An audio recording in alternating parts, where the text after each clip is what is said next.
So guys, if you can, please subscribe to the channel if you already haven't done so. And please smash the like button on this video. Let's try and get 1,500 likes in the next 24 hours. Big respect. So guys, in this next story, a woman who enjoyed a life of luxury, had lavish holidays, spent her money on Louis Vuitton handbags because she was running a cocaine dealing operation and she's been jailed for 7.5 years. Danielle Stafford, who's 29, splashed her money on a second home, watches and 3 expensive handbags and lived without touching any of her job salary, jurors were told. The engineer from Cottingham tried to pretend that she was the victim of a Liverpool dealer after her drugs empire unravelled before her eyes after she was caught speeding by police but had been in fact dealing cocaine, cannabis and heroin. A phone constantly rang with 30 calls or pinged with up to 20 drugs messages after she was arrested, and police later found £26,000 cash stashed around her home and drugs with a street value of £33,000. The Kingpin had a long-running additional cash income stream but tried to blag it to the court that the most expensive items that were found were not designer but fake or had merely been given to her by family members from their holidays abroad. Stafford admitted 3 offences of being concerned in supplying heroin, crack cocaine and cannabis, and another of possessing cash as criminal property between October 2017 and May 2020. She originally denied 9 offences before suddenly changing her pleas to guilty on 4 charges. The judge, Mark Berry, told Stafford, "You are well educated, you're a promising engineer. Your life went out of control sometime in 2017 when you started dealing cannabis." Stafford claimed that she had no direct involvement in street dealing cocaine and heroin and that a lad from Liverpool was the prime mover. The judge says, "I don't accept that." There was plenty of evidence that she was a significant cannabis dealer for 2.5 years but progressed into cocaine dealing too. The judge said, "You were a street dealer in cocaine. You had a significant amount of designer and expensive items and jewellery, but I am not prepared to accept that it was all fake. It shows that you were able to earn very good money from this operation." She had a good car, and it wasn't exactly a banger that you were using, the judge said. There was an expectation of significant financial reward as demonstrated by the items at your home. You have some talent, and it's a great shame that you did not deploy that talent in a more law-abiding way because I am sure you have something to offer. You didn't plead guilty until the very last minute. The evidence was strong, if not overwhelming. The jury was sworn, and only during the opening did you change your pleas. Drug dealing on this scale, with the degree of financial reward that you have reaped, simply cannot be overlooked. You have got more to offer than this, and you have got to show that when you have served this sentence. So the defence solicitor, Salima, said that Stafford was street dealing cannabis and regularly and frequently took part in this. She claimed that her involvement in Class A dealing arose through a person from Liverpool. Evidence of Class A dealing was extremely limited and came from 2 sets of messages. This came much later than the cannabis enterprise, and there was an element of naivety and exploitation in her involvement, and she had little influence on those above her in the chain. Stafford claimed that she had only the odd piece of designer item and that the so-called expensive watches and other items were counterfeit or had been bought as presents from her family on holidays from places such as Turkey and Spain.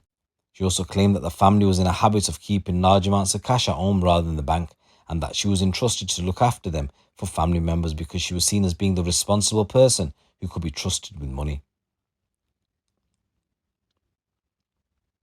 So the prosecutor stated that police spotted a silver Audi heading along Priory Road towards Hull city centre at 7:30 on May the 12th, 2020.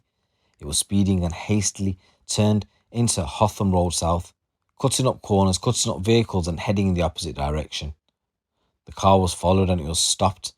Police could smell cannabis coming from the inside of the car, and this aroused their suspicion. It's believed she immediately lied and told police, "I'll be honest, I've got this," and handed police a small silver wrap containing 2 buds of cannabis skunk. Police found further bags of cannabis on her, including a food bag containing cannabis skunk, and from her pockets, another food bag containing cannabis skunk. The car was searched and a carrier bag of cannabis skunk was found behind the driver's seat. An empty tub containing drug residue was found, and the total value of cannabis was £1,308. Her iPhone was seized with the drugs messages on it. The prosecutor said from the moment of seizure of the drugs to the arrival in the police station custody suite, the mobile phone was constantly ringing, binging, and receiving messages from different people. Some 30 phone calls were received and 10 to 20 text messages. On the way to the police station, Stafford was seen fidgeting with her jogging bottoms, and she was asked if she had more drugs hidden. She said, "Yes, but it's not mine and I don't know what it is. I shoved it down my joggers when you pulled me." Stafford pulled out a bag containing a large amount of small bags of cocaine. There were 56 wraps of cocaine, valued at around £2,800. Her home in Cottingham was searched after police forced entry. A glass jar with plastic bags inside was found hidden behind a bag of coal bricks in a coal bunker in the rear garden. There were 270 wraps of crack cocaine valued at £13,500 and 205 wraps of heroin valued at £4,100 in the jar. Stafford denied any knowledge of them. In the living room, herbal cannabis was found. There were other 2 jars containing cannabis valued at £370, and police also found weighing scales, a large amount of cash, and more food bags, and she admitted these belonged to her. There was loads of cash found inside her home as well. During the police interview, Stafford claimed that a Liverpool lad had been staying with her on and off and that he had telephoned her to say that he had left something at her home. When she got home, there was a large amount of cannabis, and when he asked her to take it to him, she said that she did not feel comfortable in doing so. She claimed that he asked her just to bring the bag which was there, and in a panic she grabbed the bag and was driving to meet him. Stafford denied that she or the lad were dealing drugs, but later admitted that she would drive to Liverpool and bring him back to Hull. She denied knowledge of any of the large amounts of cash found around her home, claiming she had looked after it for the lad, including keeping it for him in her own bedroom, apart from the £2,350 which belonged to her. She said that the money in the safe had nothing to do with her and all the other cash belonged to the lad. And in a news story coming from Bournemouth ways, 3 drug dealers have been jailed for their involvement in supplying county lines.